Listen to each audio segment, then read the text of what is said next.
There are moments in history when the world turns on a single second, when all the careful preparations, all the whispered hopes, all the elaborate mechanisms of survival collapse like a house of cards in a sudden wind. August 4th, 1944, 10:30 in the morning.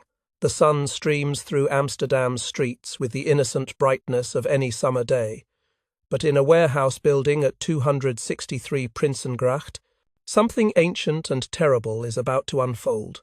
A story as old as human cruelty, as immediate as the next breath. Before we continue this journey, tell us where you're tuning in from, and if this story resonates with you, make sure you're subscribed, because tomorrow I've saved something extraordinary for you.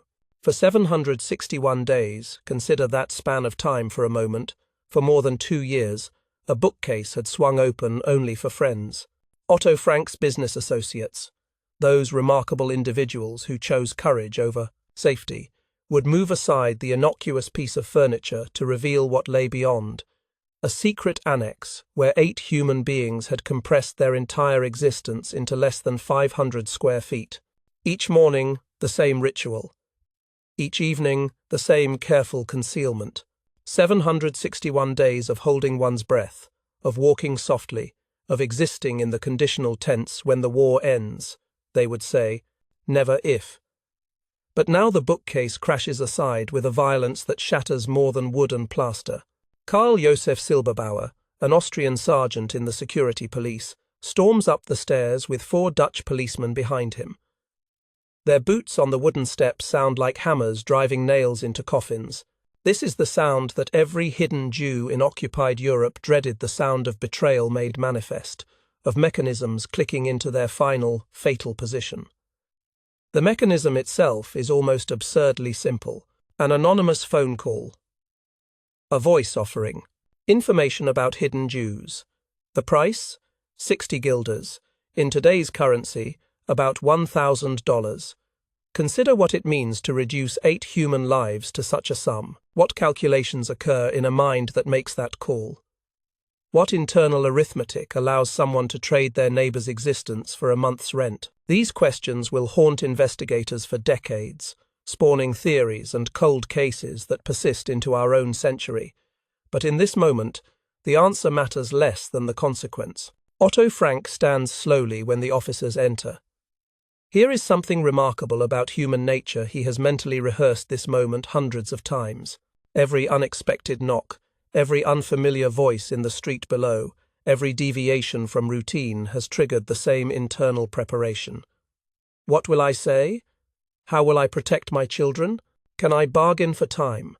Survivors of hiding will later describe this constant state of rehearsal, this mental theatre where catastrophe plays out in endless variations. And yet, when the moment arrives, when the thing you've imagined becomes the thing you're experiencing, the body still floods with chemicals older than civilization, adrenaline, cortisol, the ancient mammalian response to predators at the cave entrance. Anne Frank, 15 years old, 3 months, and 11 days, a young woman who has spent 2 years and 33 days in rooms so small she could touch opposite walls, simultaneously reaches for her diary. Not clothing, not food, not the photographs she treasures, but the pages that contain her interior world. She stuffs them into the leather briefcase she received for her 13th birthday, that last birthday in the world outside, before the annex became her universe. She doesn't know. How could she know that Miep Gies, one of the helpers who brought them food and news and hope, will return hours later to find these pages scattered across the floor like autumn leaves after a storm? Miep will gather them, these ordinary notebooks and loose papers, and store them unread in her desk drawer, waiting for Anne to return and reclaim them. The search unfolds with terrible efficiency. 30 minutes. That's all it takes to dismantle 2 years of hidden life. Jewelry disappears into Silberbauer's pockets. He's not ideology made flesh, but something more mundane and perhaps more frightening. A functionary doing his job, supplementing his income, participating in atrocity with the same attention to detail he might bring to filing papers or organizing a filing cabinet. Anne's briefcase, which moments ago held her voice, her future, her determination to be a writer when all this madness ends, is emptied to carry valuables. Its precious contents fall to the floor. In this moment, the value of things inverts completely. What the officers prize as loot, what they steal as rewards for efficient hunting, will turn to ash and obscurity, while what they discard as worthless paper will speak to millions across decades, translated into 70 languages, read by more people than any of these men will ever meet. Watch how humans move in crisis. Peter Van Pels, 17 years old, carries his cat Mushi down the stairs. Understand what this means. He's just been arrested. His life as he knows it is ending. And he carries a cat because some fragment of normalcy, some obligation of care, persists even now. An officer makes him leave it behind. The cat will wander the empty annex for weeks afterward, fed by resistance members who slip into the ransacked rooms until it too disappears into the chaos of war's ending. Even small lives get scattered in these storms. Neighbors peek through curtains as 8 people climb into the police truck. Think about those watchers for a moment. Some knew about the hidden Jews in a building full of offices and warehouses. Absolute secrecy was impossible. Some suspected. Some chose not to know, and now they watch through gaps in fabric as their neighbors, who once walked these same streets, who bought bread from the same bakeries, who shared the same weather and the same sky, are taken away. What do those watchers feel? Relief that it's not them? Fear that they might be next? Guilt? Indifference? The human capacity to witness suffering and do nothing is itself a kind of mystery, a puzzle that recurs throughout our species' story with depressing regularity. The truck rolls through Amsterdam's streets in full daylight. This is not the darkness and secrecy of individual murders, but something more systematic, more organized. The machinery of genocide operates in plain sight, requires collaboration from hundreds, thousands trained conductors, police officers, bureaucrats filing papers, neighbors making phone calls for 60 guilders. It's a distributed system, a network where each person can tell themselves they're just doing their small part, just following orders, just trying to survive themselves. Within 3 hours, note the speed, the efficiency. The Frank family stands in cells at Westerbork, a transit camp in the Netherlands' rural northeast. Their hiding place at Prinsengracht is already being looted. NSB collaborators, members of the Dutch National Socialist movement, strip the rooms of everything valuable. They take clothing, furniture, even the wallpaper, searching for hidden valuables with the thoroughness of scavengers who've perfected their craft. The rooms where Anne wrote about falling in love with Peter, where she argued with her mother, where she dreamed about becoming a famous writer, where she maintained her faith in human goodness despite everything she saw from her window. These rooms become crime scenes, then empty shells, then just another address where something happened once. But here's what strikes me as most profound about this moment: the contrast between the violence of discovery and the ordinariness of the day. The sun keeps shining. People in Amsterdam continue their routines, buying groceries, going to work, falling in love, arguing about trivial things. The world doesn't stop for individual catastrophe. It never does. The universe operates on scales that dwarf human drama. And yet, within that vast indifference, these individual stories matter absolutely. They matter because suffering is always personal, always lived in the body of a specific person with a specific history. Anne Frank is not a symbol on August 4th, 1944. She's a 15-year-old girl who thought she might survive, who believed her writing had purpose, who was wrong about both things through no fault of her own. The betrayal, that phone call, those 60 guilders remains a mystery even now. In 2016, 72 years after this August morning, a cold case team applied modern police techniques to the question of who made that call. They developed theories, analyzed probability matrices, used artificial intelligence to narrow 30 suspects to 1. But probability is not certainty, and the past keeps its secrets even from our sophisticated present. What remains is not the answer, but the question. What makes someone capable of such betrayal? And, perhaps more troubling, under what circumstances might ordinary people like us, make similar calculations? This is where the story begins to expand beyond individual tragedy into something larger. Anne Frank's arrest is one incident among millions. Between 1941 and 1945, the Nazi regime and its collaborators murdered approximately 6 million Jews in Europe. 6 million. The number is so large it defeats comprehension. We cannot hold that many individual lives in our minds simultaneously.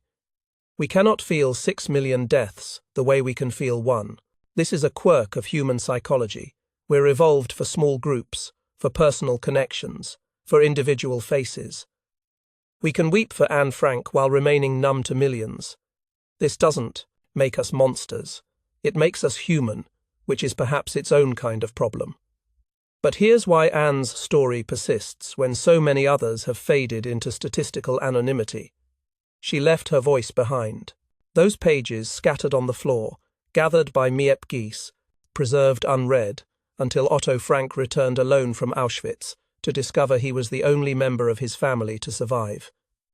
Those pages let us know Anne as more than a number, more than a victim, more than a symbol. We know her frustrations with her mother, her crush on Peter, her literary ambitions, her interior world with all its contradictions and growing pains. The diary transforms genocide from abstraction to intimate knowledge of one specific life, and through that specificity, we begin to grasp what was lost.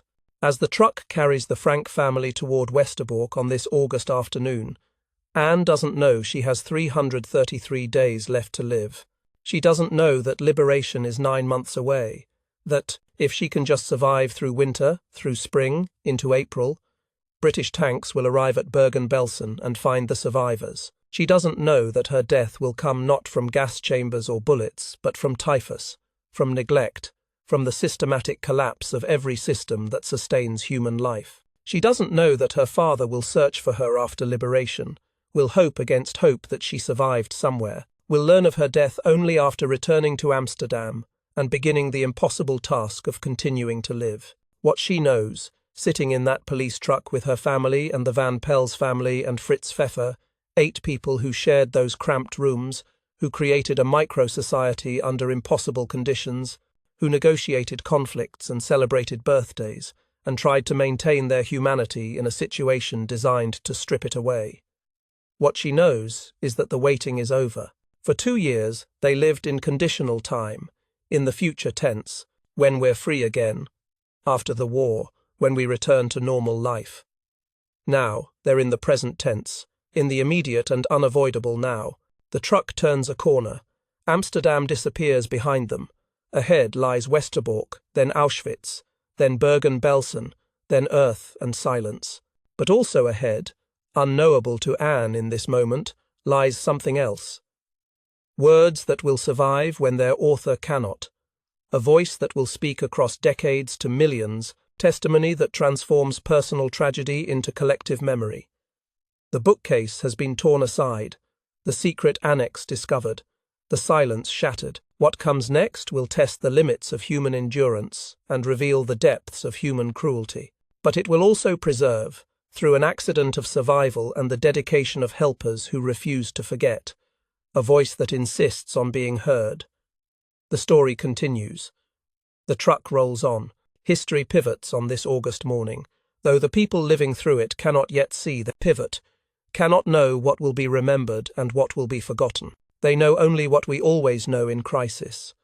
This is happening now, and everything has changed, and there's no going back to the moment before the bookcase crashed aside. The silence has been shattered. What remains is to witness what follows, and to ask ourselves what we would have done, what we will do, when the moment comes to choose between courage and complicity. Between silence and speech, between looking away and bearing witness. The journey into darkness has begun.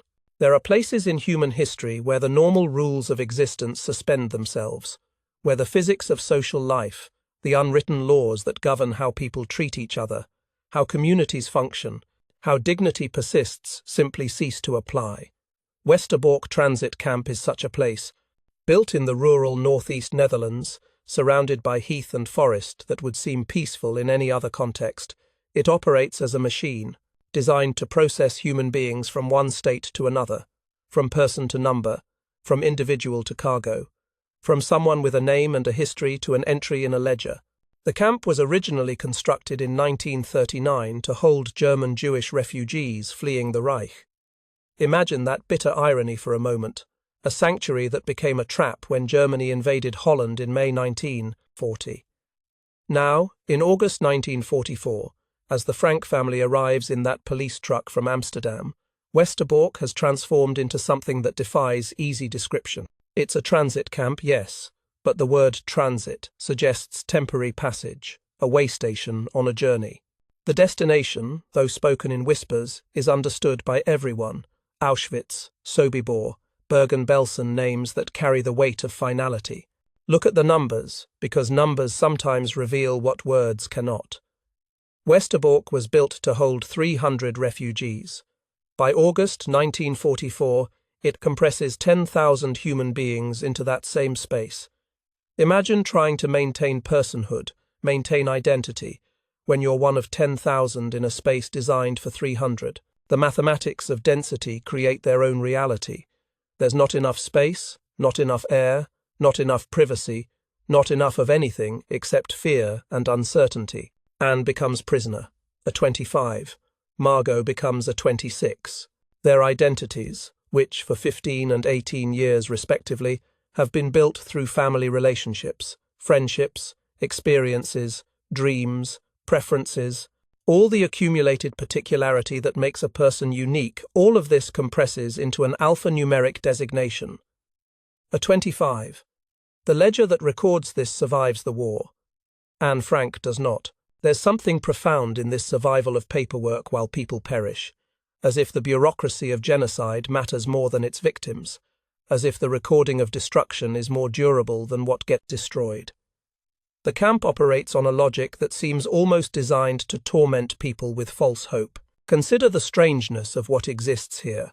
A hospital with 180 beds that treats patients not to heal them, but to make them healthy enough for transport to death camps. Think about what that means for the medical staff, doctors and nurses trained to preserve life, now preserving it just long enough to load it onto cattle cars. They set bones, treat infections, monitor fevers, all in service of delivering strong bodies to Auschwitz. The corruption of medical ethics here is almost metaphysical healing becomes a tool of destruction. There's a school in Westerbork. Teachers give lessons to children who will never grow up, never use the knowledge being imparted, never become the adults their education prepares them to be. What do you teach a child who has weeks to live? Mathematics? History? Literature? The teachers persist because humans create meaning even in meaningless situations. We cannot help ourselves. We're meaning-making creatures, and even at the edge of the abyss, we construct routines and rituals that suggest tomorrow will come. Every Tuesday night, the camp hosts a cabaret. Professional performers, musicians, comedians, many of them famous before the war. Household names in Amsterdam and The Hague perform variety shows in the camp's theatre. People laugh, they applaud, they escape for 90 minutes into entertainment, and every Tuesday morning, cattle cars depart for Poland carrying 1,000 people, more or less, depending on availability and scheduling. The trains and the theatre operate on the same weekly rhythm, as if they're two parts of the same production. Life and death, art and transport, organized with the precision of a railroad timetable. For 5 weeks, 35 days that stretch like elastic time, each day both endless and too brief, the Frank family exists in this purgatory. Westerbork occupies a strange conceptual space. It's not home, not prison, not death camp, but somehow all three and none. Prisoners wear their own clothes, not uniforms. They receive mail from the outside world. They celebrate birthdays. There's a currency system, a social hierarchy, relationships and romances, and yet everyone knows what Tuesday brings. The transport lists go up on Monday evening, and people scan the names with the desperate attention of lottery participants. Except here the prize is survival, and the odds worsen each week. Otto Frank is not a man who gives up easily. He's 55 years old, a businessman with networks and connections from his years running a Pector and Pecticon, trading in pectin and spices. He deploys every resource he can access. He writes letters to his business associates, trying to pull whatever strings might still connect to power. He attempts to prove the family should be on exemption lists. There are categories of Jews temporarily protected, elaborate fictions, but of usefulness that delay deportation. He even explores claiming foreign nationality through distant relatives in Switzerland, as if a genealogical connection could form a shield against the machine's logic. Watch how people behave in this liminal space. Some prisoners hold positions of relative privilege: barracks leaders, work detail organizers, members of the Jewish council who help administer the camp. They face impossible choices. Collaborate in processing your fellow prisoners to perhaps save yourself and your family, or resist and join the next transport. There's no purely moral position here, no choice that doesn't involve compromise with evil. This is what totalitarian systems do. They eliminate options until every available choice involves some form of complicity. The camp commandant, Albert Gemmeker, films daily life with his personal camera. He creates propaganda reels showing children playing, people working, a community functioning normally. Behind them, visible if you know where to look, chimneys process the belongings of the deported. Warehouses fill with clothing, glasses, shoes, suitcases, all the material remnants of people who thought they'd need these items where they were going. Gemmeker seems almost cheerful in accounts of him, a functionary who takes pride in running his camp efficiently, who sees himself as a professional doing a difficult job well. This is more frightening than sadism, the ability to organize mass murder while maintaining the affect of a middle manager worried about quotas and logistics. Anne, during these 5 weeks, continues to be Anne. Survivors who encounter her at Westerbork remember her talking constantly, asking questions, observing everything with a writer's attention. She spent 2 years in the annex, writing about a world she could only glimpse through windows, and now that world, however nightmarish, is available to her senses again. She sees sky, feels weather, hears the sounds of thousands of cars as people compressed together. Witness testimony suggests she maintains optimism that seems almost delusional to those around her. She talks about returning to school, becoming a writer, seeing movie stars in Hollywood. Her imagination refuses to accept the trajectory that seems obvious to everyone else. September 2nd, 1944. A date that arrives with terrible finality. The Frank name appears on the transport list for the next morning. The 93rd train from Westerbork to Auschwitz. And, as history will reveal, the last. 2 weeks later, the Allied advance will put enough pressure on German logistics that transports from Westerbork cease. 2 weeks. If the betrayal had happened 2 weeks later, if the anonymous caller had waited 14 days, if any of 1,000 variables had shifted slightly, the Frank family might have survived in the annex until liberation. This is one of history's cruel ironies, the proximity of salvation to catastrophe, the way timing matters more than character or virtue or any quality we like to think determines outcomes. That night, September 2nd, the camp's cabaret performs a final show for the condemned. It's titled Humour and Melody. Note that title. The insistence on lightness and entertainment even now. The performers know many people in the audience will be dead within a week. The audience knows. Everyone knows. And yet they perform, and people watch, because what else is there to do? To refuse entertainment, to sit in darkness contemplating tomorrow, might actually be harder than pretending for 90 minutes that tomorrow isn't coming. 1,019 people pack their belongings after the show. Think about what you choose when you can take only what fits in a small bag, and you're heading into complete uncertainty. Photographs? Food? Extra clothing? People make these decisions based on assumptions about where they're going, what they'll need, how long they'll be gone. Almost all these assumptions are wrong. The belongings they carefully select will be taken from them within 72 hours. But they don't know this yet, so they pack with the care of people who believe their choices matter. The camp orchestra will play again the following Tuesday for a smaller audience. There will be another cabaret show, another transport list, another Tuesday morning departure. Westerbork continues operating until April 1945, until the Allied advance makes it untenable, until the machine finally stops processing human cargo. But the Frank family won't be there to see it. Their time at Westerbork ends on September 3rd with the sliding of cattle car doors, the lurch of a train beginning its journey east, the beginning of something worse than anything they've experienced so far. Here's what strikes me about Westerbork. It represents a particular kind of evil, one that's almost more disturbing than the death camps themselves, because it maintains such a careful pretense of normalcy. There are rules, procedures, institutions, there's a hospital, a school, a theatre.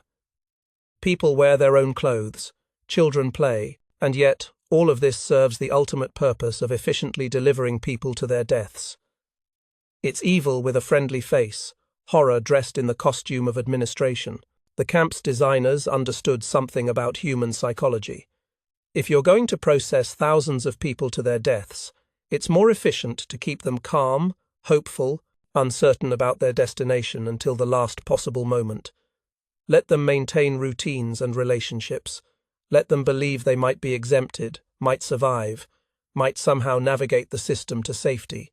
People who hope are more manageable than people who despair. People who pack carefully, who follow instructions, who maintain social order while waiting for transport. These people are easier to load onto trains than people who've given up on everything. Westerbork is also a mirror that shows how quickly normal society can transform into something monstrous. 5 years earlier, this was Dutch farmland, then a refugee camp, then a transit camp for murder. The infrastructure of genocide doesn't require decades to build. It can be assembled in months from ordinary materials: barracks, rail lines, administrative offices, ledgers for recording names.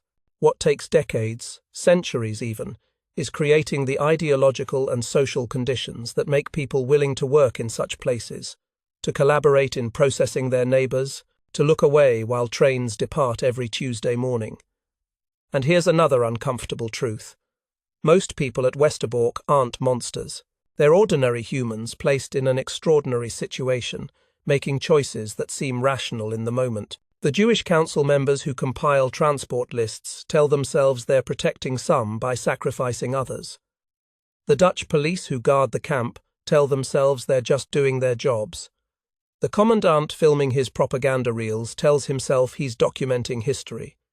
Everyone has a rationalization, a way of understanding their role that allows them to sleep at night. This doesn't excuse anything, but it reveals how ordinary people become participants in atrocity through small steps and incremental choices. The Franks leave Westerbork on September 3rd without knowing they're part of the last transport to Auschwitz from this camp. They don't know that their timing is spectacularly unlucky, that they've arrived at Westerbork late enough to avoid the earlier transports to Sobibor, where death came immediately, but early enough to catch this final train to Auschwitz before the system collapses.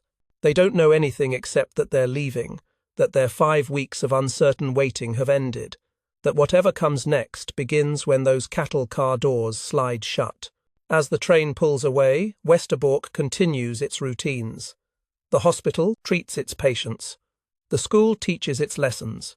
The orchestra rehearses for Tuesday's performance. And in 2 weeks, the transports will stop, and the camp will begin its slow wind-down toward liberation, toward becoming a historical site, toward transformation from an active machine of death into a museum where visitors try to imagine what it was like to live through what cannot really be imagined.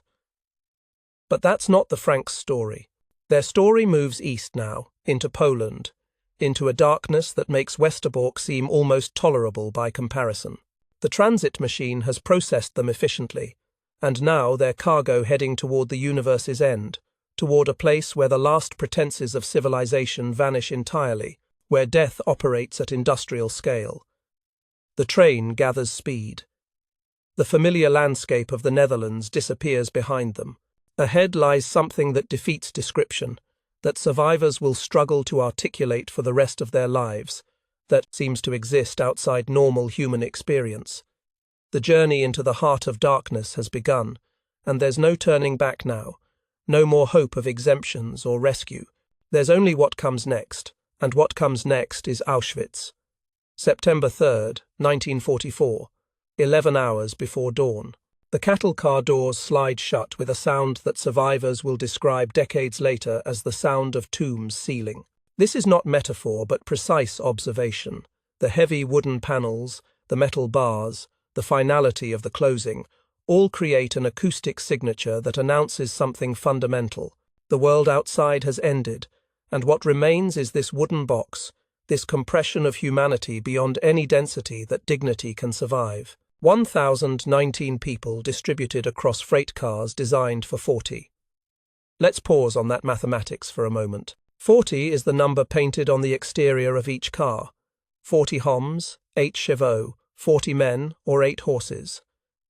This is capacity, by French railway standards, meant to suggest how much weight the car can safely carry. But safety is not a consideration here, nor is comfort, nor is survival. The only calculation that matters is maximizing the number of bodies per car while minimizing fuel consumption and transport time. The result? 102 people in car number 8, where the Frank family finds itself pressed together with the other residents of the secret annex and dozens of strangers who become instantly familiar through the enforced intimacy of shared suffering. Consider the physics of this compression. 102 adult bodies in a space designed for 40.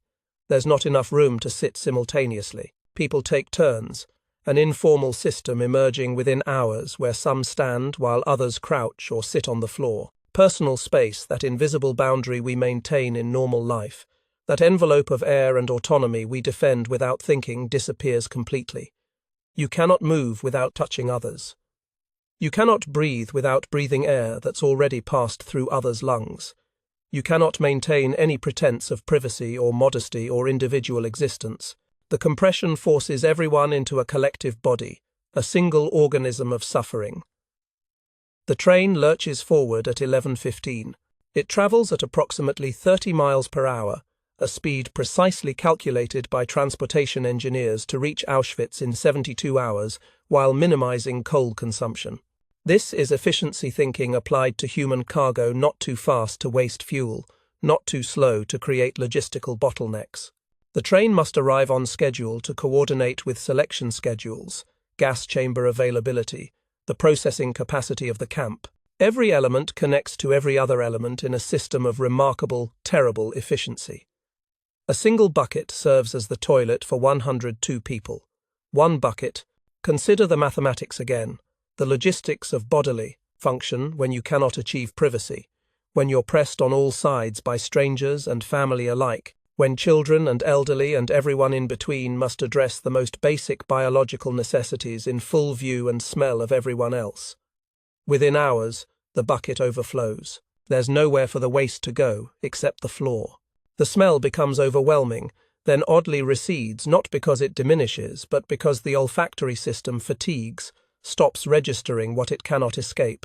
Survivors who describe this 50 years later still weep at the memory, still struggle to find words for degradation so complete it seems, designed not just to transport people but to destroy their sense of themselves as human before they even arrive at their destination.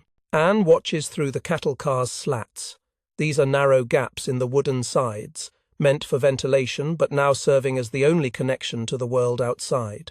Through these slats, she watches Dutch countryside become German fields, then Polish forests. The landscape changes with the journey, but she's not sightseeing, she's bearing witness, gathering observations, maintaining the writer's impulse even here. Leni de Jong van Naarden, pressed against Anne in the suffocating darkness, will remember decades later that Anne talked constantly, describing what she'll write when the war ends.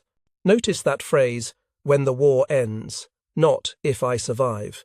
Even here, even now, optimism or delusion or some profound act of imagination allows Anne to project herself into a future where she's alive and free, and writing about all of this. Within the compressed humanity of the cattle car, social structures dissolve at predictable rates. In the first hours, people maintain pre-existing hierarchies, age commands, respect, education suggests authority, gender determines certain divisions of space.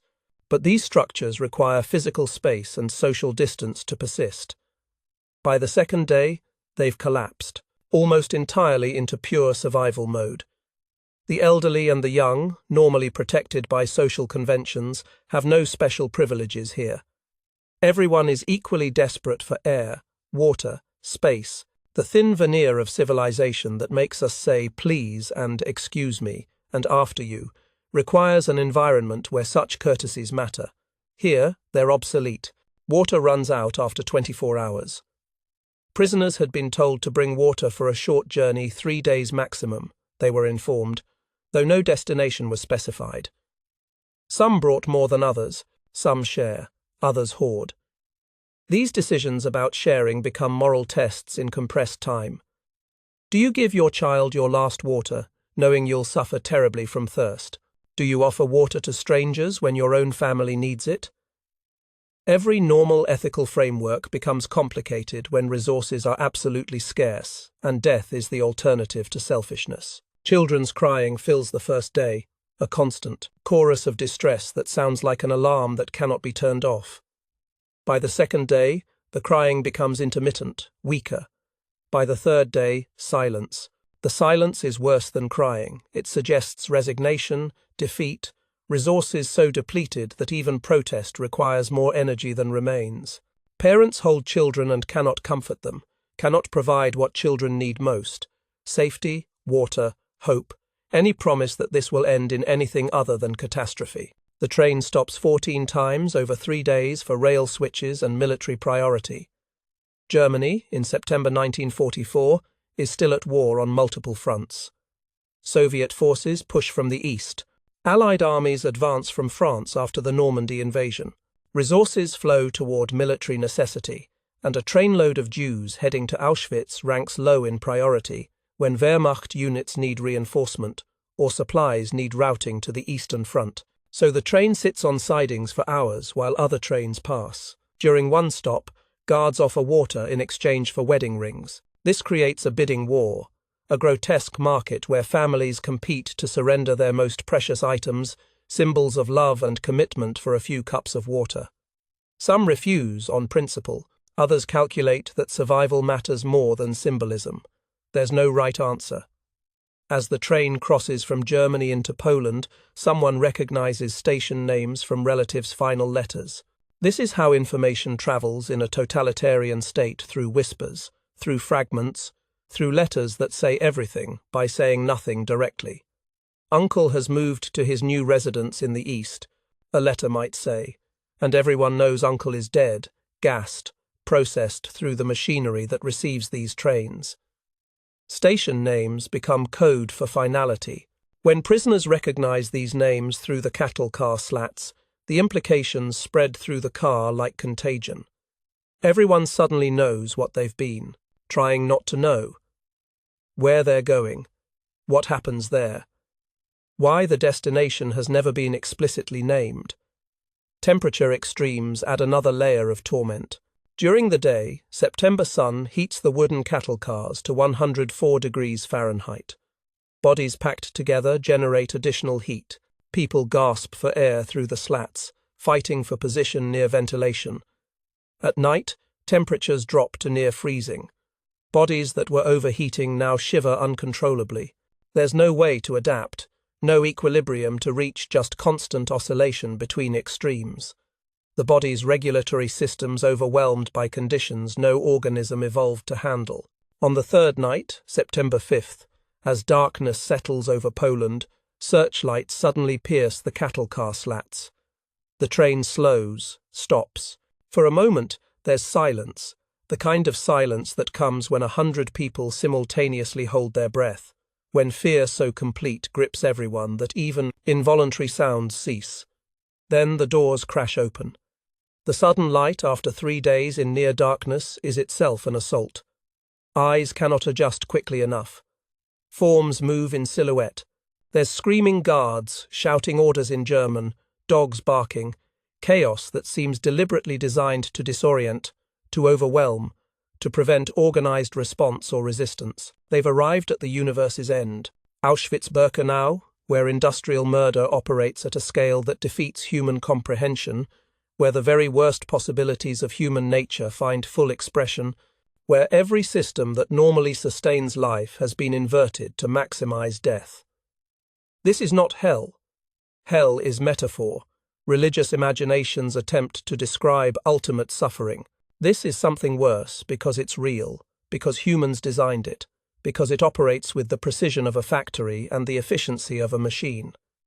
Selection begins before feet touch the ground. Dr. Joseph Mengele, or one of his colleagues, stands at the railhead, making decisions in seconds that determine who lives temporarily and who dies immediately. Look at how this works.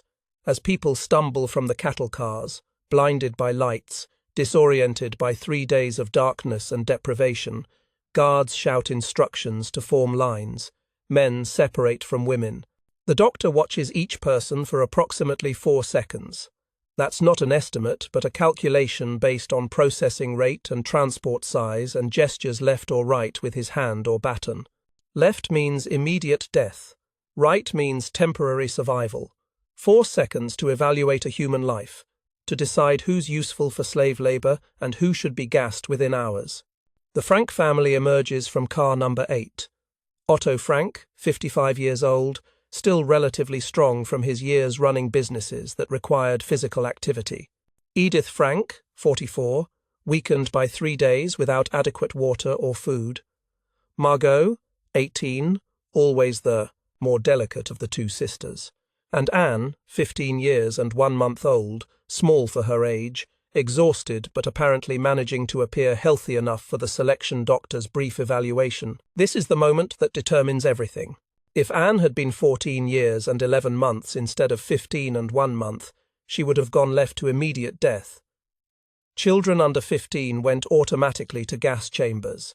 If she'd stumbled coming out of the cattle car, if she'd looked too weak, if the selection doctor had been in a different mood or behind schedule or processing more ruthlessly than usual, any of these tiny variables would have changed her trajectory from temporary survival to immediate death. Survival here depends less on character or virtue than on these almost random factors.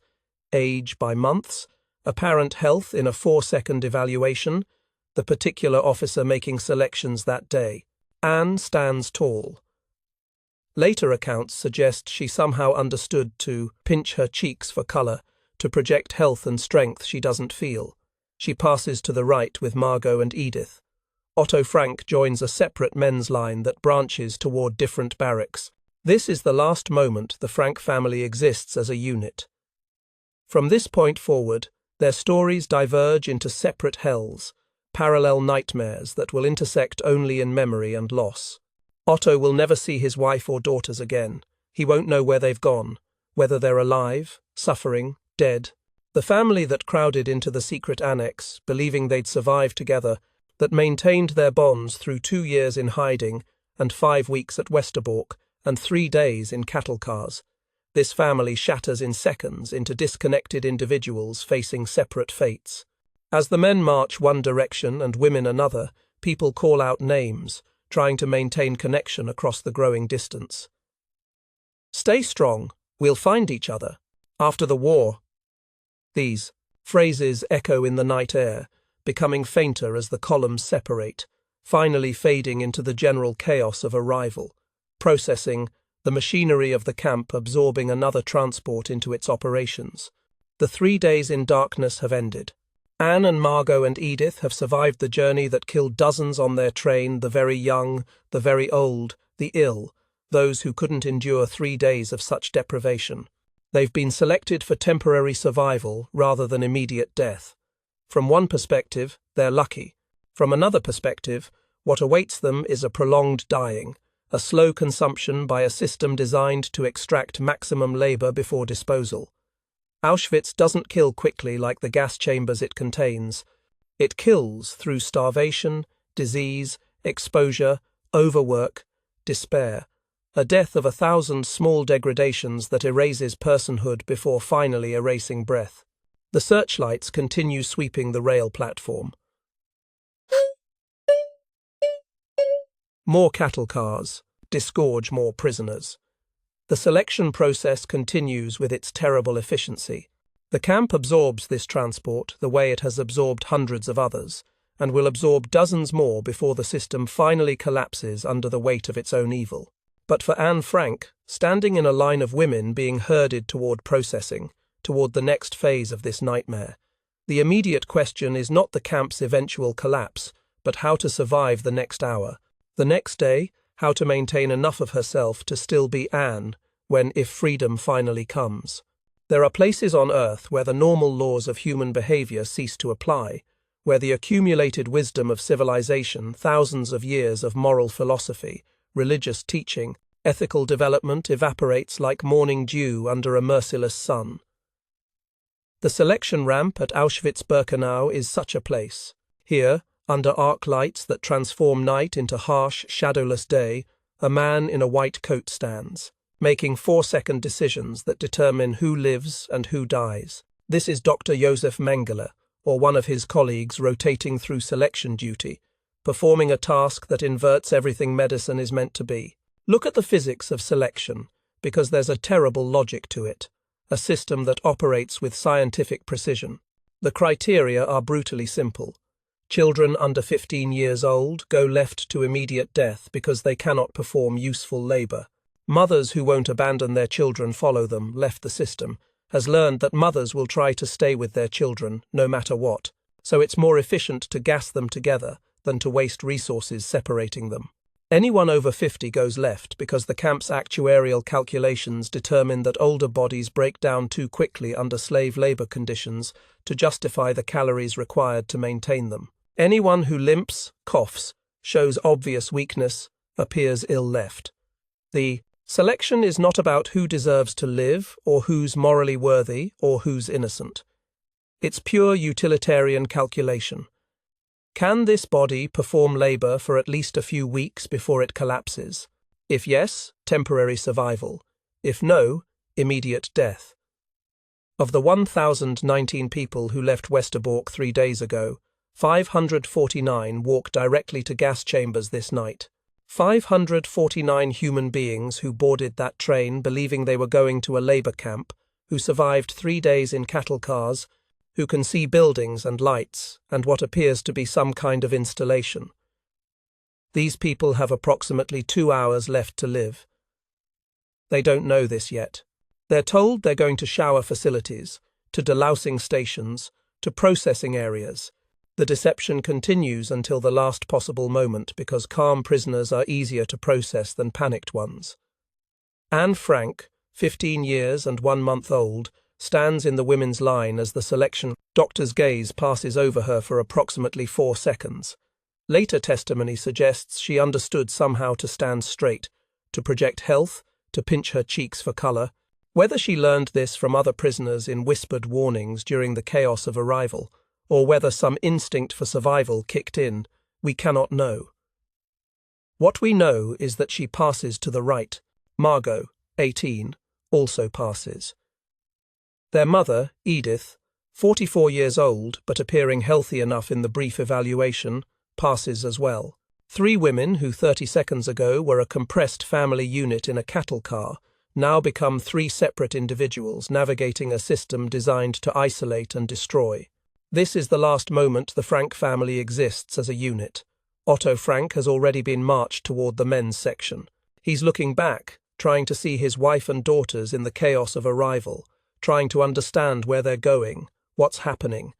But the system is designed to prevent exactly this kind of tracking and connection.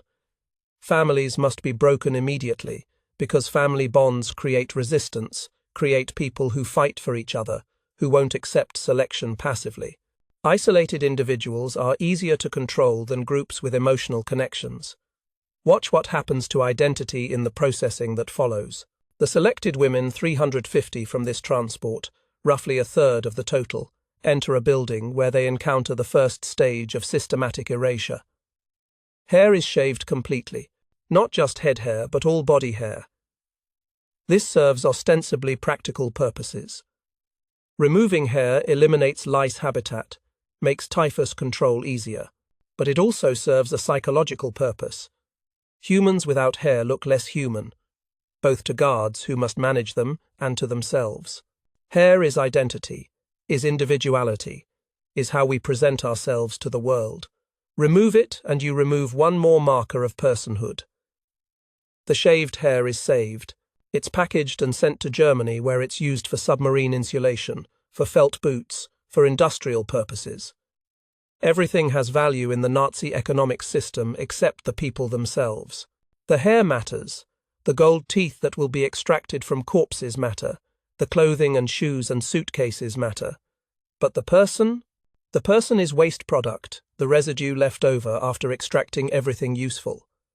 Clothes are taken next and replaced with striped uniforms or random garments marked with red paint. The uniforms don't fit, they're not meant to. A woman might receive a man's clothing 3 sizes too large, or a child's dress that barely covers her torso. The point is not clothing, but de-individualizing, removing the last visual markers of who someone was before arriving.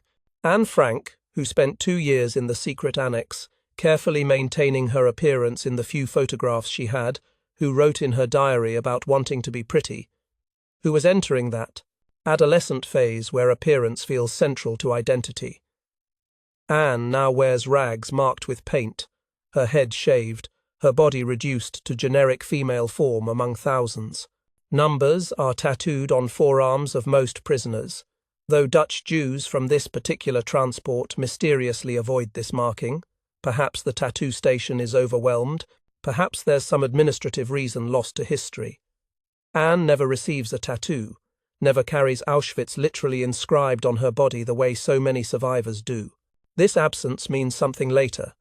When she dies at Bergen-Belsen, there's no number to identify her remains, no permanent mark connecting her to this place. Anne and Margot become 2 among 39,000 women in Birkenau's female sector. 39,000. That number should stagger us.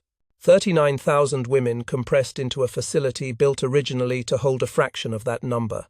The barracks, built to house 400 horses, note that specification. These are literally horse stables converted for human prisoners, now hold 1,000 humans each. The sleeping arrangements consist of wooden shelves, 3 levels high, 5 women per shelf, 15 women in the space designed for 1 horse. They sleep without blankets, without mattresses, pressed together for warmth, for lack of space, for the simple fact that there's nowhere else to be. The Frank sisters are assigned to Block 29.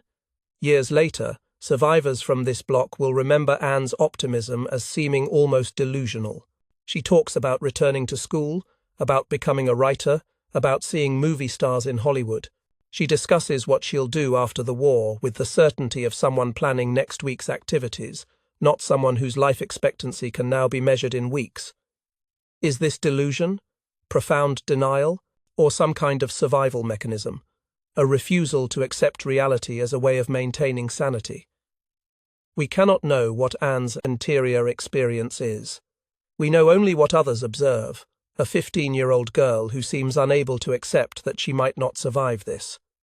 The daily routine begins at 3:30 in the morning. This is not dawn in September. It's still full night, dark and cold. A whistle blows, or guards bang on doors, or Capo's prisoners, given authority over other prisoners in exchange for marginally better treatment, shout and strike anyone too slow to rise. Roll call begins immediately, conducted in the open regardless of weather. Women stand in rows, organized by block, while guards count. This can take hours. If the count doesn't match the records, if someone has died during the night or attempted escape or simply can't stand any longer, the entire process starts over. People collapse during roll call. They die standing in ranks, their bodies held upright by the press of women on either side until the formation breaks. After roll call, black water called coffee. It's not coffee, it's some kind of liquid made from burnt grain or acorns, something hot that can be swallowed, that provides no nutrition but fills the stomach temporarily. Then, work commandos march out. The work is pointless in many cases, moving stones from one pile to another, digging ditches that serve no purpose, hauling materials that go nowhere.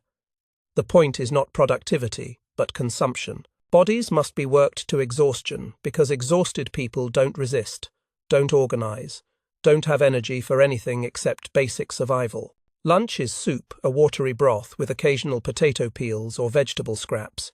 The entire day's caloric intake is approximately 500 calories, less than a quarter of what an adult needs to maintain body weight without any physical activity. The women are working hard labor while receiving starvation rations. The mathematics of this ensures progressive deterioration.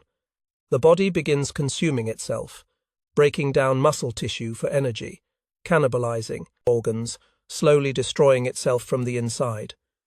Evening brings another roll call, more hours standing, being counted, waiting. Then the meal, a small piece of bread, perhaps a sliver of margarine or a spoonful of jam if you're lucky. Then sleep, except sleep is nearly impossible on the wooden shelves, pressed against 4 other women, dealing with lice that breed in clothing and bedding, with vermin that emerge in darkness, with cold that penetrates despite the press of bodies. And yet, even here, even in these conditions, humanity persists in microscopic acts that seem almost defiant in their insistence that people are more than survival machines. Women share bread 200 calories they desperately need themselves, given to someone even more desperate. They teach each other languages to maintain mental stimulation, to preserve some sense that intellect matters.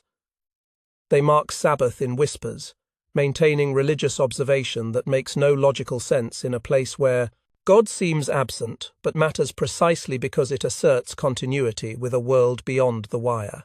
They tell stories, remember recipes, plan what they'll cook when they're free, engage in elaborate fantasies of future feasts that serve as both torture and salvation.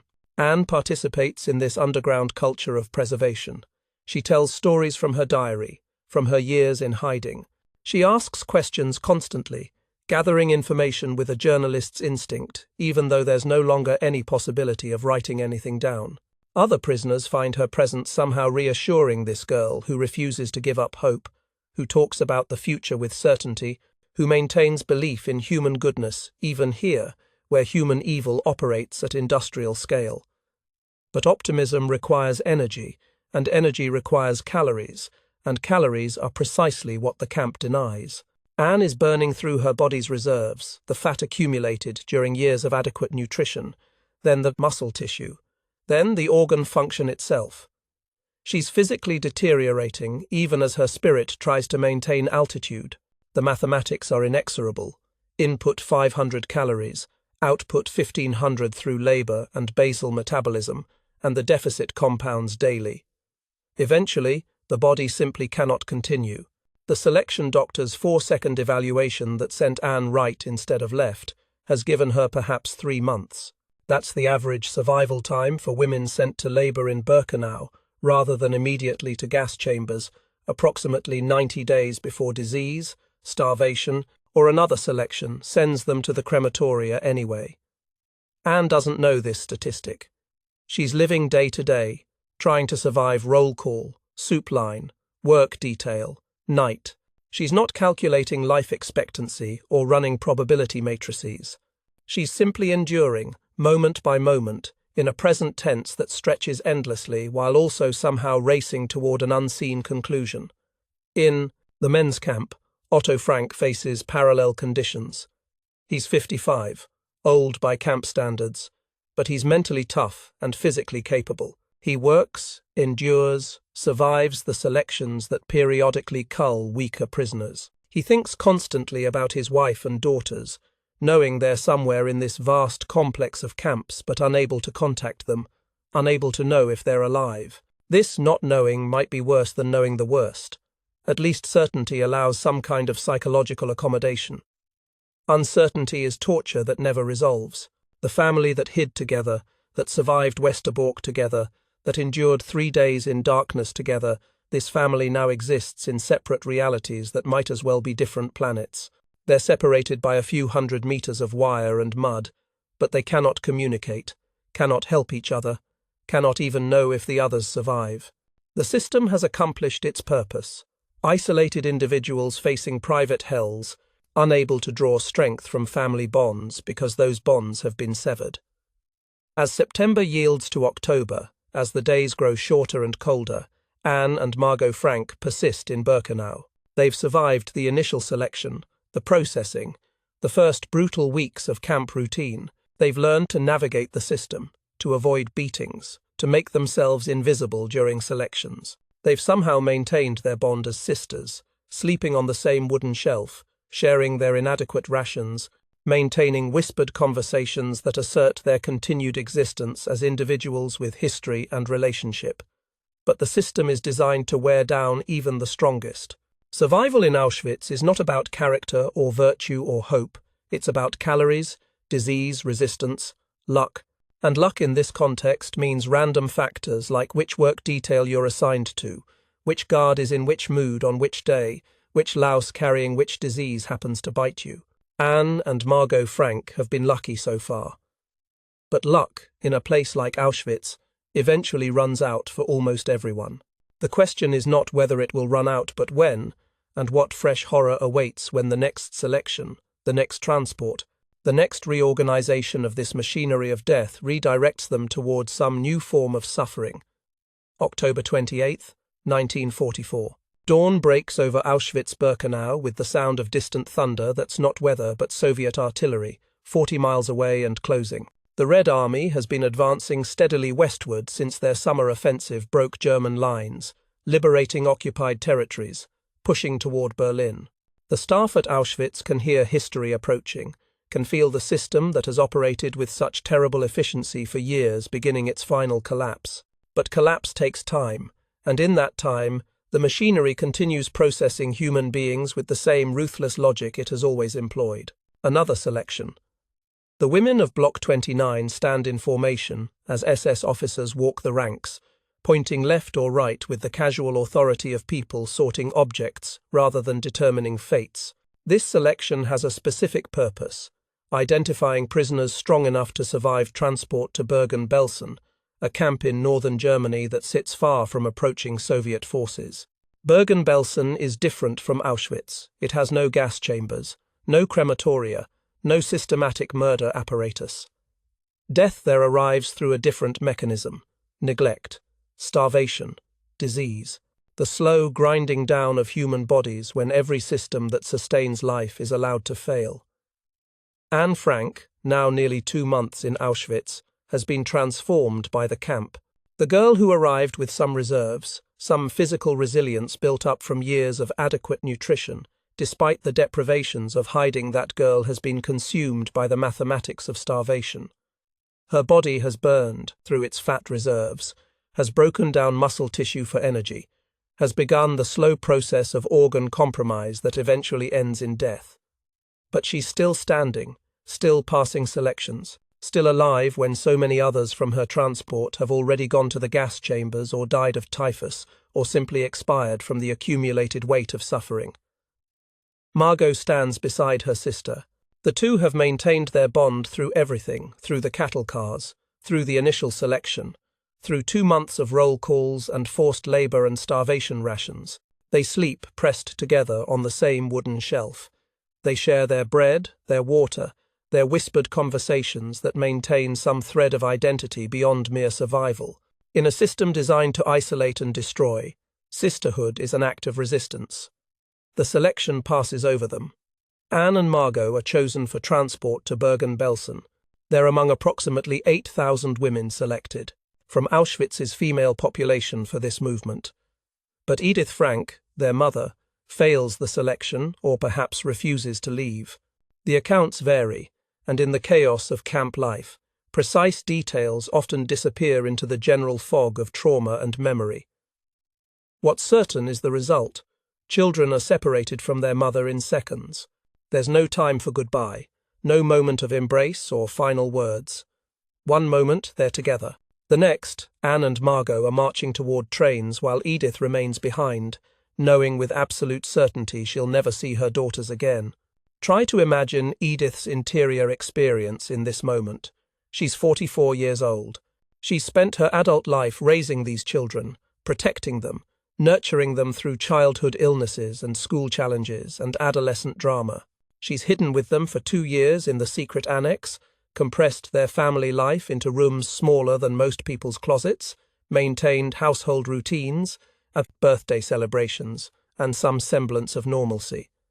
She's survived Westerbork with them, endured 3 days in cattle cars with them, passed the initial selection at Auschwitz with them, and now, When liberation is weeks away, though she doesn't know this, when survival has become tantalizingly possible, she must watch them march toward trains that will take them somewhere she cannot follow. Edith Frank survives another 2 months after this separation. She dies January 6, 1945, just 21 days before Soviet forces liberate Auschwitz. 21 days. The proximity of salvation to death, the way timing determines outcomes more than character or courage or any quality we like to believe matters. These are the cruel ironies that make Holocaust history feel almost deliberately tragic, though of course there's no cosmic dramatist arranging these near misses and bitter coincidences. The trains that carry Anne and Margot toward Bergen-Belsen are freight cars, again, though mercifully not as densely packed as the transport from Westerbork. 8,000 women distributed across enough cars that some space exists, some possibility of sitting, some margin of survival during the journey. But there's no food, no water, no sanitation. The train stops randomly, sometimes for hours, while guards hose out human waste like they're cleaning animal pens, which, in their conception of the cargo, is exactly what they're doing. The journey takes days through a Germany that's visibly crumbling. Allied bombing has destroyed rail infrastructure. Military trains have priority. The transport carrying Jewish women to a camp in the north ranks low in any system of logistics, so they sit on sidings, waiting for clearance to proceed, while the women inside descend further into dehydration and despair. Some die during transport. Their bodies are removed at stops and left beside the tracks. One more piece of debris in a landscape littered with the detritus of collapsing empire. Bergen-Belsen appears through late October mist like a medieval vision of hell, except hell at least has the organizing principle of divine justice, of punishment matching crime. Bergen-Belsen is simply entropy made physical, the complete absence of any system, any order, any infrastructure that might sustain human life. The camp has devolved far beyond anything at Auschwitz. At least Auschwitz operated with terrible efficiency. At least the murder there was systematic, organized, accomplished with industrial precision. Bergen-Belsen is something worse. Abandonment. 60,000 people crammed into a space built for 10,000, and nobody taking responsibility for keeping anyone alive. There's no functioning kitchen, no organized food distribution, no medical care worth the name. The original camp buildings are so overcrowded that newcomers are assigned to tent camps, literally tents, in October, in northern Germany where winter approaches with the inevitability of physics. Anne and Margot find themselves in one of these tent encampments, 8,000 women in temporary shelters that provide barely more protection than sleeping in the open. November brings storms, rain, then sleet, then snow. The tents collapse under accumulated weight and weather. 3,000 women suddenly have no shelter at all in approaching winter. They're crowded into barracks already holding twice their capacity. The mathematical impossibility of fitting everyone means people sleep in shifts, or sleep standing pressed together, or don't sleep at all but simply endure the nights in a state of exhausted semi-consciousness. Rations dwindle to levels that make Auschwitz seem abundant by comparison. Survivors will describe eating grass, leather, anything with even the memory of nutrition. The human body requires approximately 1,200 calories per day just for basal metabolism. The energy needed to keep organs functioning, to maintain body temperature, to keep the heart beating. Bergen-Belsen provides perhaps 200 calories on days when food arrives at all. The mathematics ensure progressive collapse, bodies consuming themselves, immune systems failing, all the normal defenses against disease crumbling under the assault of starvation. Typhus begins spreading at epidemic rates in December. The lice that carry the disease reproduce at extraordinary speed, 10 generations in 3 weeks. Each generation producing more lice, each louse capable of transmitting the bacteria that causes fever, delirium, organ failure. The camp has no capacity to control the epidemic, no clean water for washing, no change of clothes, no delousing facilities. The lice breed in clothing, in bedding, in the very fabric that provides inadequate warmth, so people must choose between freezing and hosting parasites that carry death. Bodies begin accumulating faster than they can be buried. The German authorities have provided no crematorium at Bergen-Belsen because it was never intended as a death camp. It was supposed to be a holding facility, a transit camp, a place where prisoners could be kept alive for potential prisoner exchanges. But intention means nothing when systems collapse. Without food, without medicine, without any infrastructure for managing 60,000 people, Bergen-Belsen becomes a death camp by default, by neglect, by the simple absence of anyone taking responsibility for maintaining life. The corpses stack like cordwood in areas designated for temporary storage until burial details can process them. But the burial details can't match the death rate. In January 1945, 17,000 people will die at Bergen-Belsen, 150 per day, a mortality rate that exceeds many battles. The British liberators will find scenes that defy description. A young girl's body clutched by her dead mother, both mummified by starvation. Thousands of corpses in various states of decomposition. Survivors so wasted they look like anatomical models, every bone visible, skin stretched tight over skeletal frames. But this is still future in November when Anne and Margot Frank try to survive their first month at Bergen-Belsen.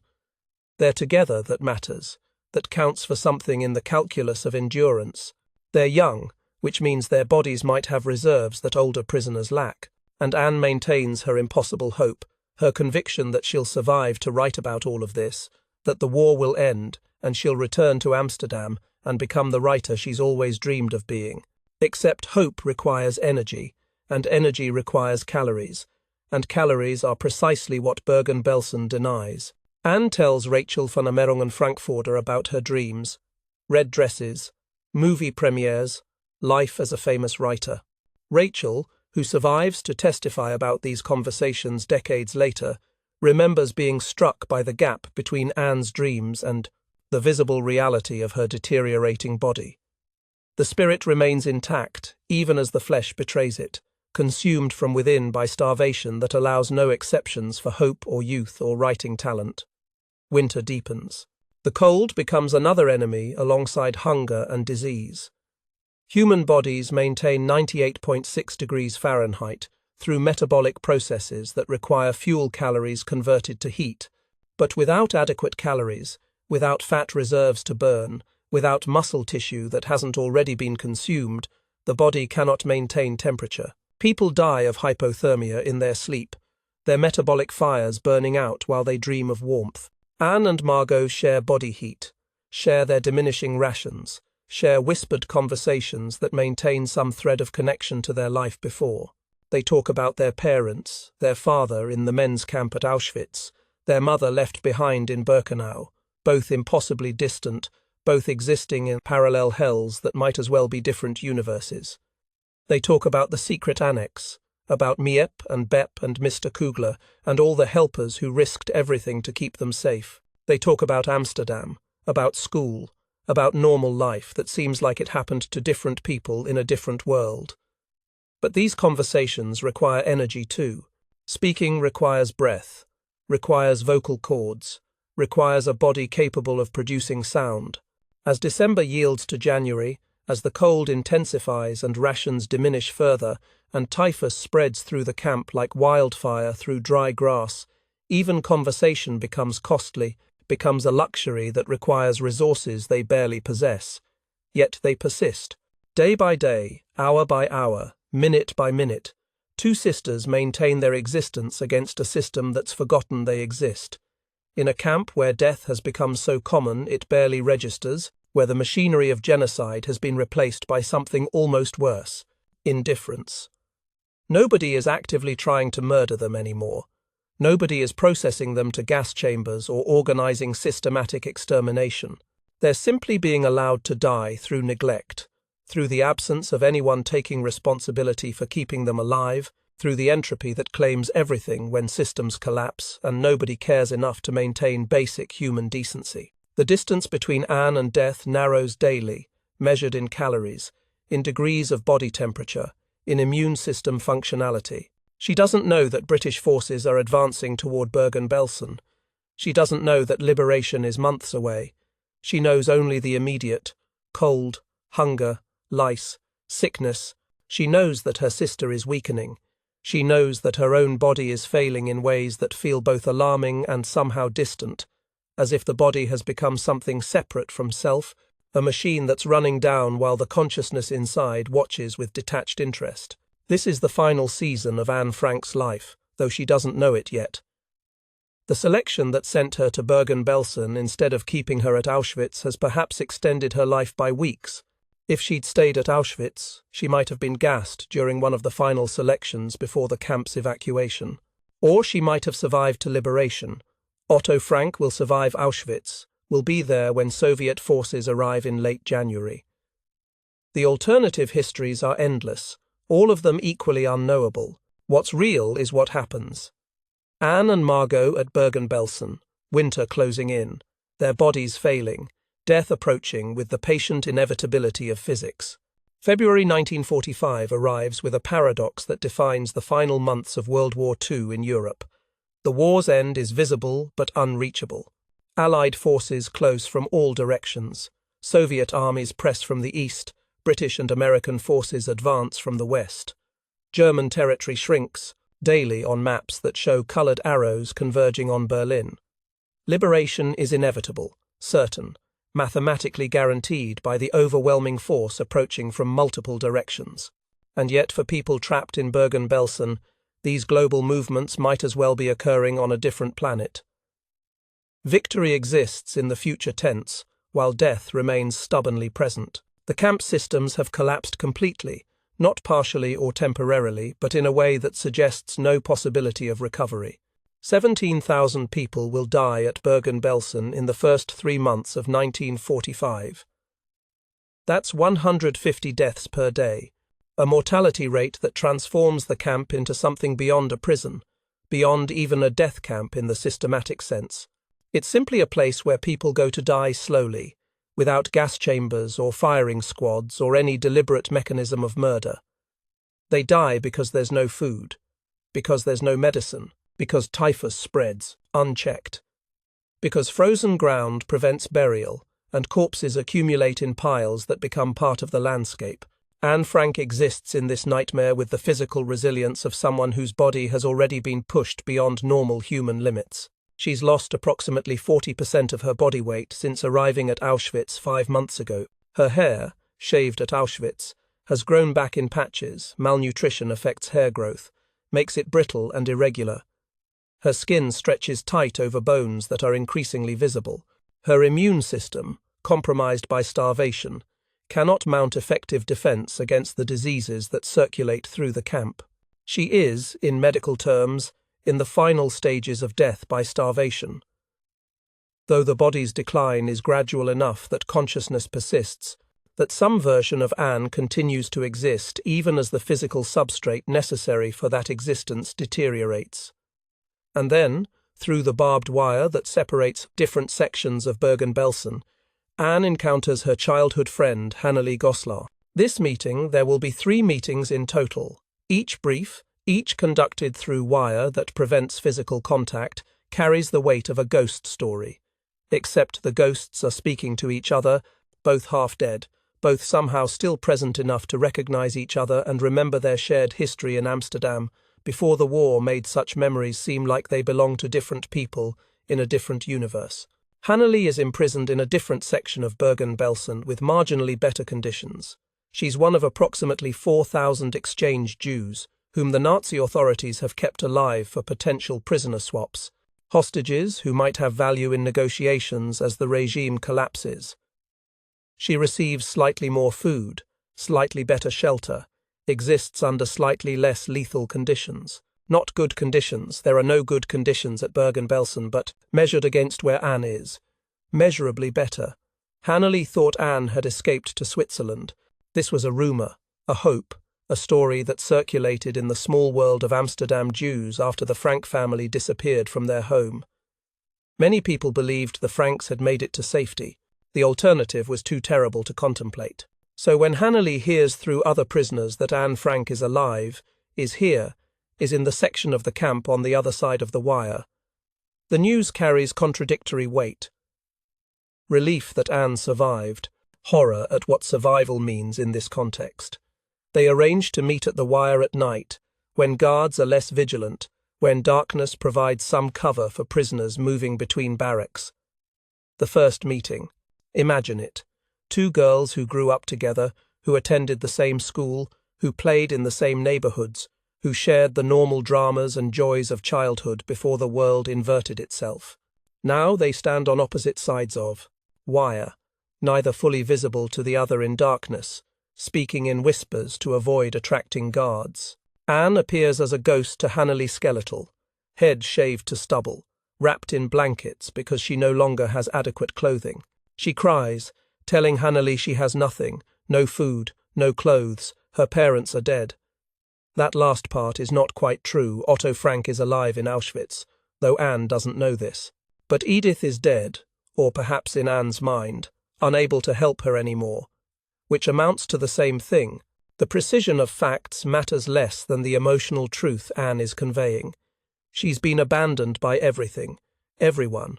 All the structures that normally sustain a person have collapsed around her, and she's alone in a way that goes beyond physical isolation, into something approaching existential abandonment. Hanneli promises to return with help. She organizes a package: bread, socks, dried fruit items that would be mundane in normal circumstances, but here represent life itself, represent calories and warmth and the possibility of surviving another few days. During the second meeting, she throws the package over the wire, but someone else catches it, another prisoner, someone even more desperate than Anne, someone for whom the moral calculus has simplified to pure survival. The prisoner runs with the package. Anne watches it disappear, the help she desperately needs stolen by someone who needs it equally desperately. She weeps. This is the first time witnesses report Anne's spirit truly breaking. Think about what this moment represents. Anne has survived 2.5 years in hiding. She's survived Westerbork, survived 3 days in cattle cars, survived the selection at Auschwitz, survived 2 months at Auschwitz itself, survived transport to Bergen-Belsen, survived the tent collapse and the onset of winter. She's maintained hope through all of this, maintained her vision of surviving to write, maintained belief that she'll see liberation. And now, watching a package of food disappear in darkness, something breaks. Not completely, she's still alive, still capable of speech and thought and emotional response, but some crucial element of resilience, some core of optimism that has kept her afloat through everything, fractures. Hanneli returns for a third meeting with another package. This time it reaches Anne. Bread, socks, perhaps a small piece of cloth or a message written in tiny letters. The exact contents vary in testimony, but the fact of connection matters more than the specific items.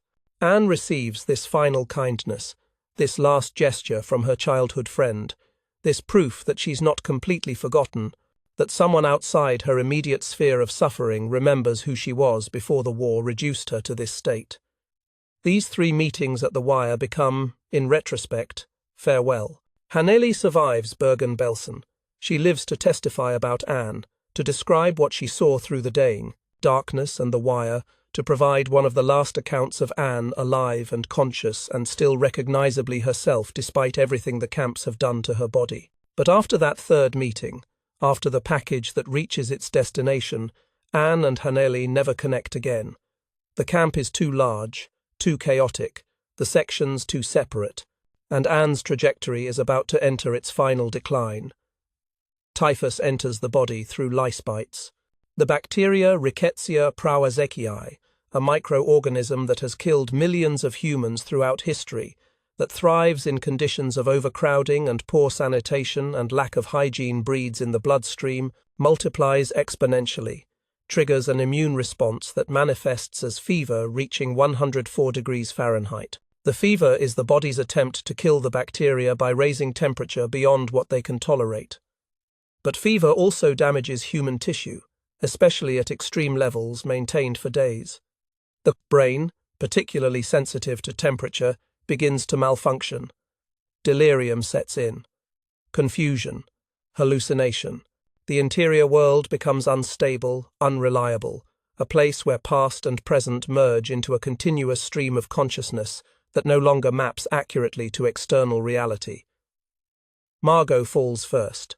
Late February, though the exact date remains lost to history because Bergen-Belsen, in its final months, is beyond record-keeping, beyond any administrative precision.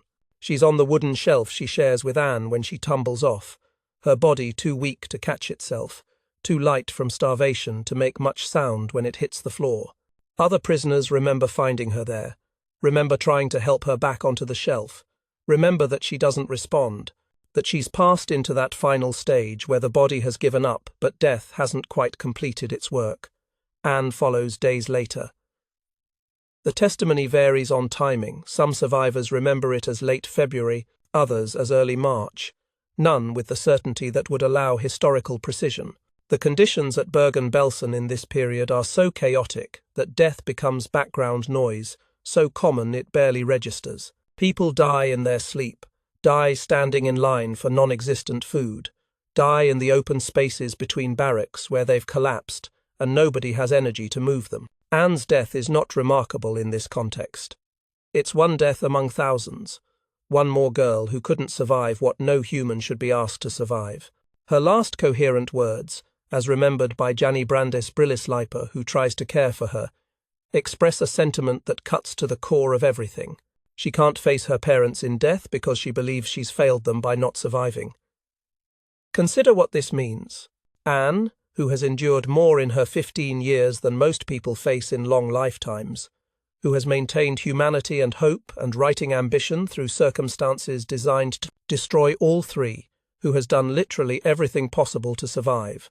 Anne believes she's failed. She internalizes the camp's logic, accepts responsibility for an outcome that was never within her control, carries guilt for dying when death was statistically inevitable, when survival would have required luck beyond anything reasonable to expect. This is what totalitarian systems do at their most successful. They make victims accept blame for their victimization, make people believe their suffering is their own fault, internalize the regime's values, even as those values destroy them. Anne Frank, who wrote in her diary that she believed people were good at heart despite everything she'd experienced, who maintained hope and faith in human nature, dies believing she's disappointed her parents by not being strong enough, resilient enough, lucky enough to survive. The exact date remains unknown. Historical research has narrowed it to a 40-day window between late February and mid-March, 1945.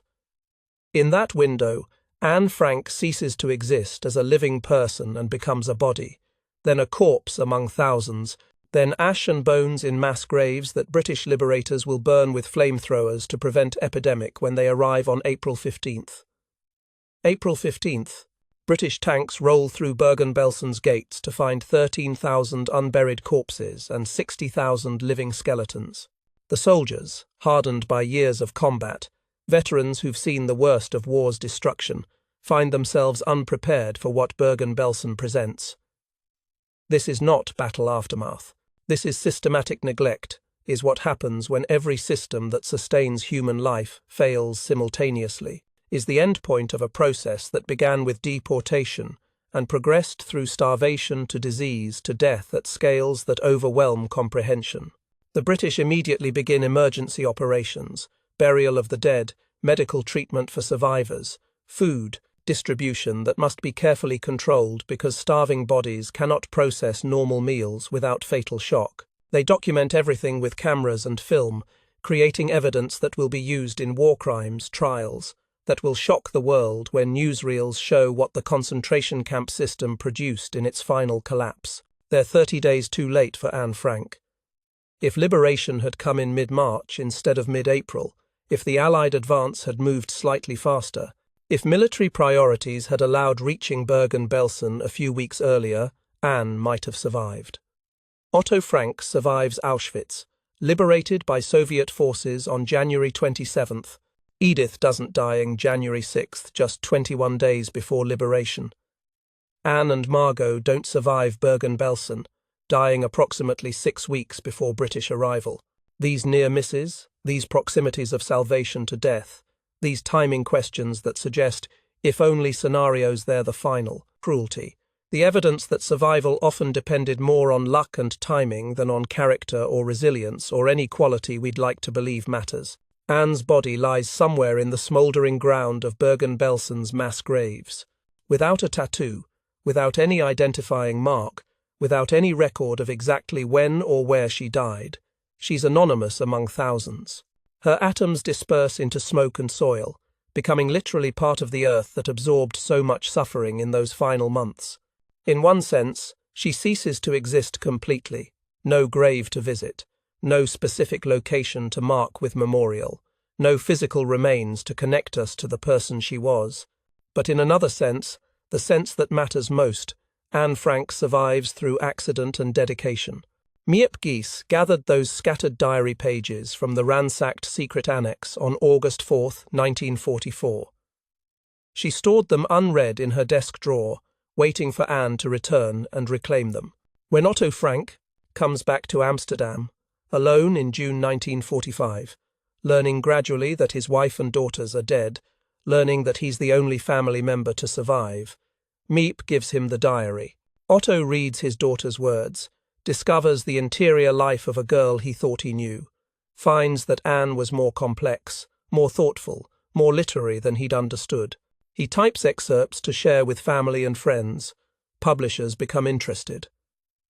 In 1947, the diary is published in Dutch as Het Achterhuis, the Secret Annex.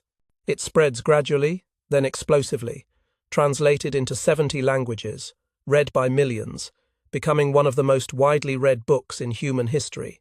The girl who died believing she'd failed, who worried she'd never become the writer she dreamed of being, who couldn't imagine that her words would outlive her. This girl speaks across decades to generations who never knew the world that destroyed her. Her diary transforms genocide from abstraction to intimate knowledge of one specific life, makes us know Anne as a person rather than a statistic, forces us to multiply her individual tragedy by 6 million to begin grasping what was lost. But Anne herself, the physical person, the girl who loved movie stars and argued with her mother and fell in love with Peter Van Pels, and dreamed of red dresses and Hollywood, that Anne dies in Bergen-Belsen sometime between late February and mid-March, 1945, approximately 6 weeks before liberation, having endured more than any person should have to endure, and having maintained humanity and hope right up until the moment when her body could no longer sustain the consciousness that made her who she was. 7 decades after Anne Frank's death, investigators still pursue fragments of truth about her final months, with the intensity of people trying to solve a mystery that refuses resolution. This is not academic curiosity, it's something deeper, more urgent, driven by the sense that if we can just understand what happened, if we can identify who betrayed her and when exactly she died and where precisely her remains lie, then somehow we can achieve closure, can file this tragedy in the category of things we've fully comprehended and can move on from. But some questions don't have answers. Some mysteries resist solution not because evidence is hidden, but because the past keeps its secrets even from our sophisticated present. The betrayal question has consumed historians and investigators since Otto Frank first began searching for answers in 1945. Someone made that phone call on August 4, 1944. Someone traded 8 lives for 60 guilders. Someone knew where the Frank family was hiding and chose to inform the authorities rather than remain silent. Who? For decades, the investigation focused on various suspects, warehouse employees, neighbors, business rivals, people with grudges or financial motivations or ideological commitments that might explain such betrayal. Theories proliferated, evidence accumulated but never quite reached the threshold of certainty. The question remained open, a wound that wouldn't heal because it couldn't be definitively resolved. Then, in 2016, a cold case team assembled by the Anne Frank House and supported by artificial intelligence specialists began applying modern police techniques to historical evidence. They analyzed thousands of documents, cross-referenced dates and locations, built probability matrices, used computational methods to narrow 30 suspects to a smaller list, eventually focusing on one name, Arnold van den Berg, a Jewish notary who had been a member of Amsterdam's Jewish Council during the occupation. The theory: Van den Berg traded addresses of hidden Jews, possibly including the Franks, to the Nazi authorities in exchange for protection for his own family. He had access to such information through his position. He survived the war when most Dutch Jews didn't. There's a note anonymous, delivered to Otto Frank after the war, that accuses Van den Berg specifically. The pieces fit together into a narrative that seems plausible, that explains various evidence points, that provides the kind of satisfying resolution that investigations seek. Except, the artificial intelligence analysis concludes this theory is approximately 35% likely. 35%. That means 65% chance that Van den Berg is not the betrayer, that someone else made that call, that the real perpetrator remains unidentified, and the surviving Jewish community reacts with visceral rejection of the theory, the idea that a Jew would betray other Jews, that a victim of the system would collaborate in victimizing fellow victims, violates fundamental assumptions about solidarity under oppression. This controversy reveals something profound about how we approach historical questions. We want answers. We want to identify the guilty party, to assign responsibility, to transform ambiguity into certainty. But what if certainty is impossible? What if the evidence simply doesn't exist to definitively solve this mystery? Do we accept that some questions remain open, or do we embrace the most likely theory even when likelihood falls well short of proof? The physical questions about Anne's death prove equally resistant to resolution. Ground-penetrating radar has swept Bergen-Belsen searching for mass grave boundaries, trying to identify exactly where bodies were buried in those chaotic final months. The technology can detect soil disturbances, can identify areas where ground has been excavated and refilled. But fire and time have erased individual remains into anonymous earth. The British liberators used flamethrowers to burn bodies, to prevent typhus epidemic from spreading. The burning consumed flesh, fragmented bones, mixed ashes from thousands into undifferentiated material that no forensic technique can separate into individual identities. So, we don't know where Anne Frank's remains lie. We know the general area, the mass graves at Bergen-Belsen, now covered by memorial stones and gardens. But the specific location, the exact place where her body was interred or burned, remains unknown and likely unknowable. For some families, this absence of a grave site is unbearable. For others, it becomes symbolic. Anne belongs to no single place because her story belongs to everyone.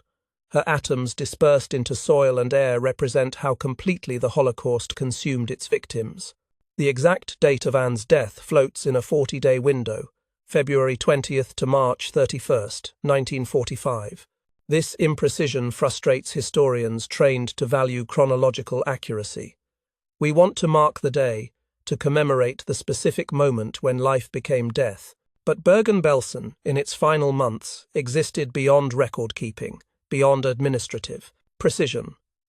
People died without documentation, without witnesses who could provide dates, without any system for tracking individual deaths when death was occurring at rates that exceeded 150 per day. Various survivors provide testimony, but memory is unreliable, especially memory formed during trauma, illness, starvation. One witness remembers seeing Anne in late February, another remembers her dying in early March, another suggests mid-March. These accounts don't contradict each other so much as demonstrate the difficulty of maintaining temporal precision when every day blurs into the next. When consciousness itself is compromised by fever and starvation, when the normal markers we use to track time calendars, routines, external events have ceased to function. Even Anne's final appearance varies in witness accounts. Some describe her as beautiful despite everything, maintaining some core of her former self that shone through physical deterioration. Others describe her as unrecognizable, so wasted by starvation and disease that she bore no resemblance to the girl she'd been. Both accounts can be true. Human perception varies, memory reconstructs, and physical appearance during final illness can fluctuate dramatically day by day, hour by hour, as the body oscillates between fighting and surrender. These gaps in knowledge aren't just historical footnotes, they're active wounds that persist in the present. Otto Frank spent his remaining 35 years investigating his family's betrayer. He wrote letters, interviewed potential witnesses, followed every lead no matter how tenuous. He died in 1980 without answers, without the closure that definitive knowledge might have provided. The question pursued him through remarriage, through building a new life in Switzerland, through decades of managing Anne's literary legacy. He could never fully put it down.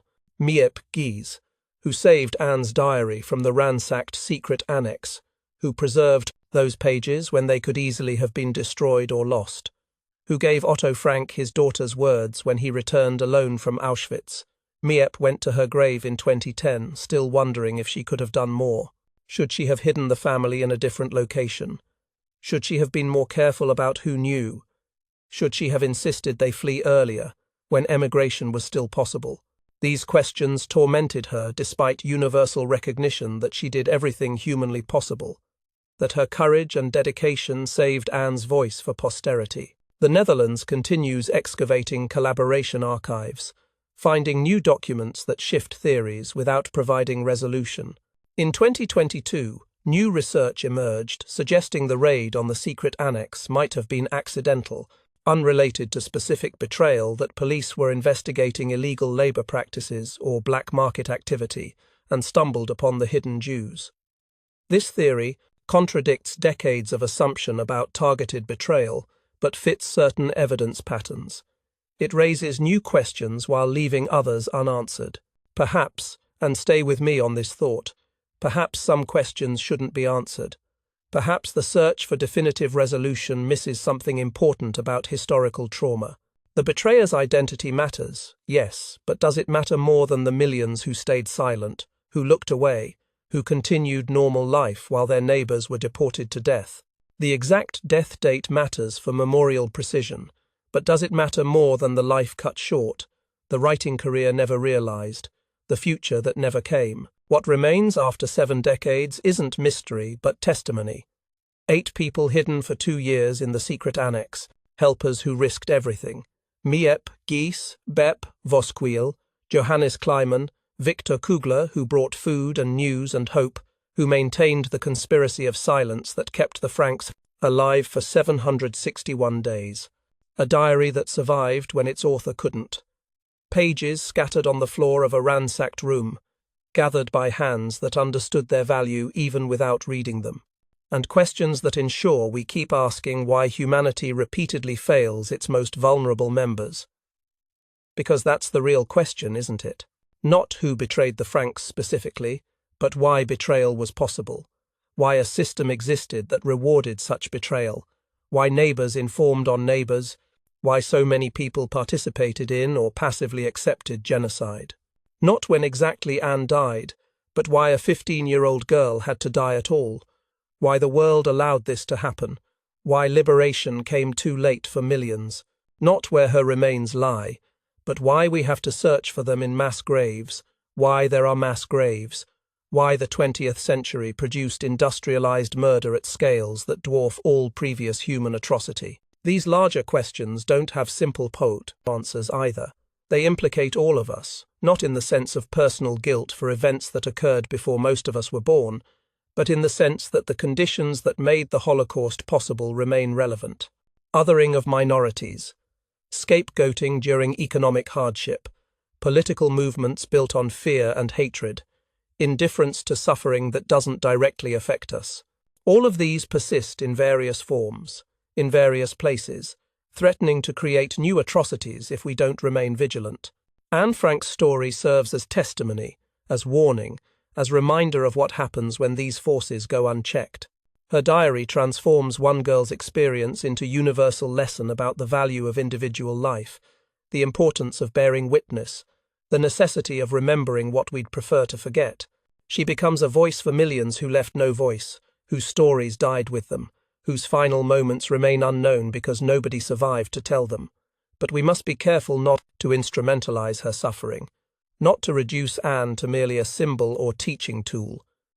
She was a real person, with preferences and frustrations and dreams that had nothing to do with bearing witness to atrocity. She wanted to be a writer, yes, but she wanted to write about normal things, love and adventure and human drama, not genocide and suffering. She wanted to go to movie premieres, to see Hollywood, to wear pretty dresses, to live the kind of ordinary life that millions of people take for granted. The fact that she's remembered primarily for how she died rather than how she wanted to live is itself a tragedy within the larger tragedy. So, what do we do with the questions that have no answers?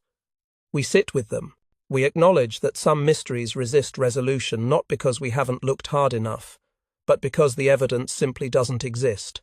We accept that the betrayer might never be definitively identified, that the exact death date might remain approximate, that Anne's specific burial location might never be found, and we recognize that these gaps in knowledge are themselves part of the testimony. They demonstrate how completely the Holocaust consumed its victims, how it destroyed not just lives but the ability to fully document and comprehend those lives.